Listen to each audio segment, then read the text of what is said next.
ಲೆಫ್ಟೇ ಅಂತಂದ್ರೆ ಭಯಂಕರ ಬುದ್ಧಿವಂತರು ಅಂತ ಒಂದು ಮಾತಿದೆ. ಸೊ ಇದರಲ್ಲಿ ನಿಮ್ಮ ಬುದ್ಧಿವಂತಿಕೆ ಜಾಸ್ತಿನೇ ಇರುತ್ತೆ. ಇಲ್ಲ ಇಲ್ಲ, ನಾನು ನಿಜವಾಗ್ಲೂ ನಾನು ರೈಟಿನೇ, ಬಟ್ ಎಡಗೈಯವರು ಬುದ್ಧಿ ಜಾಸ್ತಿ. ಆಮೇಲೆ ವರ್ಲ್ಡಲ್ಲಿ ದೊಡ್ಡ ದೊಡ್ಡ ಕ್ರಿಮಿನಲ್ಗಳು ಲೆಫ್ಟಿನೇ, ಅಂದರೆ ಇನ್ಕ್ಲೂಡಿಂಗ್ ಹಿಟ್ಲರ್ ಇರ್ಬೋದು ಎಲ್ಲ. ಬಟ್ ಆಮೇಲೆ ಇದು ಈ ಕಡೆ ನೋಡಿದ್ರೆ ನಿಮಗೆ ಈಗ ಫೇಸ್ಬುಕ್ ಮಾರ್ಕ್ ಜಕರ್ಬರ್ಗ್ ಇರ್ಬೋದು, ಆಮೇಲೆ ಸಚಿನ್ ತೆಂಡೂಲ್ಕರ್, ಅಮಿತಾಬ್ ಬಚ್ಚನ್, ಈ ಥರದ್ದು ಒಂದಷ್ಟು ಒಳ್ಳೆ ಪರ್ಸನಾಲಿಟಿಗಳು ಲೆಫ್ಟೀಸ್ ಇದ್ದಾರೆ, ತುಂಬ ಫೇಮಸ್ಸು.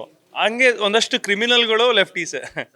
ಈ ಒಂದು ಎಳೆನ ತಗೊಂಡು ನಿಮ್ಮ ಎದುರು ಕತೆ ಹೇಳಿದಾಗ ಒಪ್ಕೊಳ್ಳೇಬೇಕು, ಈ ಸಿನಿಮಾ ಮಾಡಲೇಬೇಕು ಅನ್ನೋ ಕಾರಣ ಏನಾಗಿತ್ತು? ಒಂದು ಆ ತಂಡ ಚೆನ್ನಾಗಿದೆ.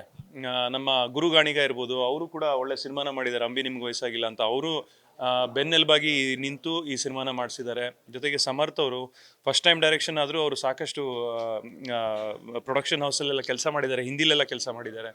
ಆಮೇಲೆ ನಮ್ಮ ಜಾಕ್ ಮಂಜು ಅವರು ಅವರು ಕೂಡ ತುಂಬ ಸಪೋರ್ಟ್ ಮಾಡಿದ್ದಾರೆ ಈ ಸಿನಿಮಾಗೆ.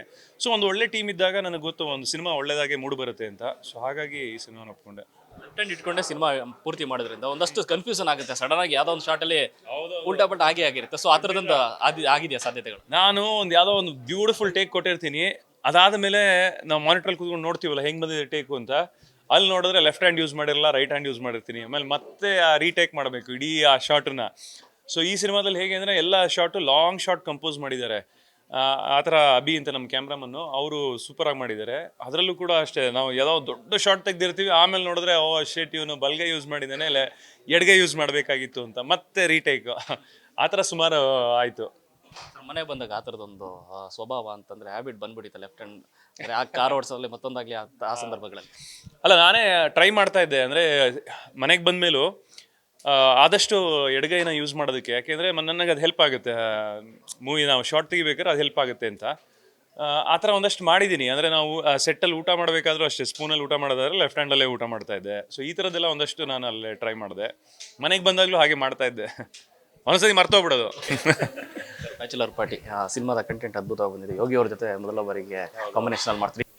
ಇದು ನಾನು ಯೋಗಿ ಯಾವುದೂ ಸಿನಿಮಾ ಮಾಡೇ ಇಲ್ಲ ಜೊತೆಗೆ. ನಾವು ಅಂದರೆ ಮಾತಾಡ್ತಾ ಇದ್ವಿ, ನನ್ನ ಹಳೆಯ ಗೆಳೆತನ ಯೋಗಿ ಜೊತೆ.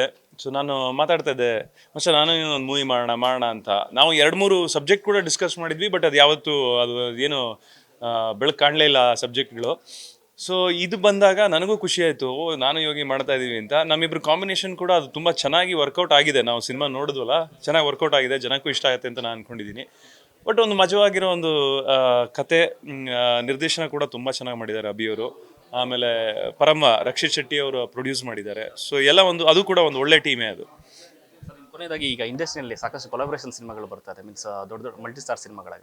ಈಗ ನಿಮ್ಮದೇ ಮೊದಲ ಸಿನಿಮಾ ಮೊದಲ ಬಾರಿಗೆ ಬೆಳ್ಳಿ ತಲೆ ಕಾಣಿಸ್ಕೊಂಡಂಥ ಮಂಡ್ಯ ಸಿನಿಮಾ 2006 ಆ ಟೈಮಲ್ಲಿ. ಸೊ ಆ ಥರದೊಂದು ದೊಡ್ಡ ಕೊಲಾಬ್ರೇಷನ್ ದರ್ಶನ್ ಸರ್ ಆಗಲಿ ಅಥವಾ ಇನ್ನೊಬ್ಬರ ಜೊತೆ ಏನಾದ್ರು ಪ್ಲಾನ್ಸ್ಗಳೇನಾದ್ರು ಆ ಥರದ್ದು? ಆ ಥರ ಬಂದರೆ ಖಂಡಿತ ಮಾಡೋಣ. ಅಂದರೆ ನನಗೆ ಸುದೀಪ್ ಸರ್ ಜೊತೆ ಒಂದು ಮಾಡೋ ಅವಕಾಶ ಬಂದಿತ್ತು, ಬಟ್ ಅದು ಆಗಿಲ್ಲ. ಮಸ್ತ್ ಮಜಾ ಮಾಡಿ ಅಂತ ಒಂದು ಸಿನಿಮಾದಲ್ಲಿ ಮಾಡಿದ್ದೀವಿ. ಮಂಡ್ಯ ಸಿನಿಮಾದಲ್ಲಿ ದರ್ಶನ್ ಸರ್ ಜೊತೆ ಮಾಡಿದ್ದೀನಿ. ಸೊ ಆ ಥರ ಒಂದು ದೊಡ್ಡ ಸಿನಿಮಾ ಬಂದರೆ ಖಂಡಿತ ಮಾಡ್ತೀನಿ. ಅಪ್ಪು ಸರ್ ಜೊತೆ ಯುವರತ್ನದಲ್ಲಿ ಮಾಡಿದೆ. ಸೊ ಹೀಗೆ ನನಗೆ ಅವಕಾಶ ಅಂತೂ ಸಿಕ್ಕಿದೆ, ಬಟ್ ಇನ್ನೂ ಹೆಚ್ಚೆಚ್ಚು ದೊಡ್ಡ ದೊಡ್ಡ ಅವಕಾಶ ಸಿಕ್ಕಿದ್ರೆ ಮಾಡೇ ಮಾಡ್ತೀನಿ. ಕೊನೆಯದಾಗಿ ನಿಮ್ಮ ಅಭಿಮಾನಿಗಳಿಗೆ ಹೇಳೋದಾದರೆ 40 ವರ್ಷ, ಬಟ್ ನೀವು ಈ ಒಂದು ಬರ್ಡೇನ ನೀವು ಯಾವಾಗಲೂ ಪರಿಸರ ಜೊತೆಗೆ ಕಳೆಯೋಕ್ಕೆ ಇಷ್ಟಪಡ್ತೀನಿ. ಸಕಲೇಶ್ಪುರಕ್ಕೆ ಹೋಗ್ತಾ ಇದ್ದೆ. ನನಗೆ ಅದೇ ನಾನು ಹೇಳಿದೆಲ್ಲ, ನಂಗೆ ಪರಿಸರ ಆ ಥರದ್ದೆಲ್ಲ ಕಂಡ್ರೆ ಇಷ್ಟ. ಸೊ ಹಾಗಾಗಿ ಅಲ್ಲಿಗೆ ಹೋಗ್ತಾ ಇದ್ದೀನಿ, ಫ್ಯಾಮಿಲಿ ಜೊತೆಗೆ ಹೋಗ್ತಾ ಇದ್ದೀನಿ. ಅದೇ ಇಷ್ಟು ವರ್ಷ ನನ್ನ ಪ್ರೋತ್ಸಾಹ ನೀಡಿದ ಎಲ್ಲರಿಗೂ ತುಂಬ ಹೃದಯದ ಧನ್ಯವಾದಗಳು. ನೀವು ಇಲ್ಲದೆ ನಾನು ಬಹುಶಃ ಇಲ್ಲಿವರೆಗೆ ರೀಚ್ ಆಗೋದಕ್ಕೆ ಆಗ್ತಾ ಇರಲಿಲ್ಲ.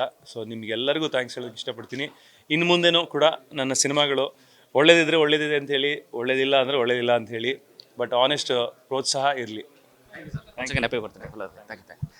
ಎಸ್, ನೋಡಿಲ್ಲ, ಇದಿಷ್ಟು ದಿಗಂತ್ ಅವರ ಮಾತು. ಕ್ಯಾಮ್ರಾ ಪರ್ಸನ್ ಸಿದ್ದು ಜೊತೆ ಲೋಕೇಶ್, ನ್ಯೂಸ್ ಫಸ್ಟ್ ಬೆಂಗಳೂರು.